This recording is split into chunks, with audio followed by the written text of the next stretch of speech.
Once you are logged in to DSS Express, you will see Live, Playback, and a More button on the home screen. For the first time set up on a mobile device, we will need to add each camera and favorite it one by one.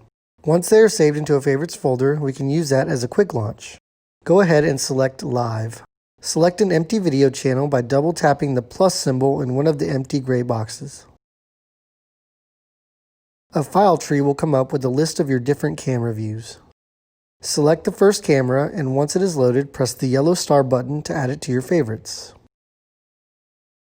Create a new folder and name it anything you'd like.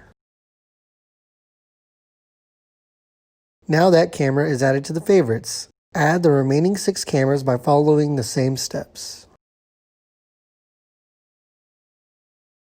Once you are done, navigate back to the home screen.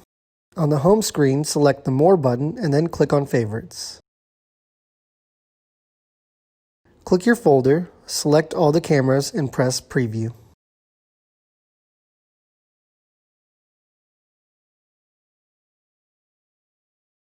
The app will load all of your camera views in one panel for easy viewing navigation.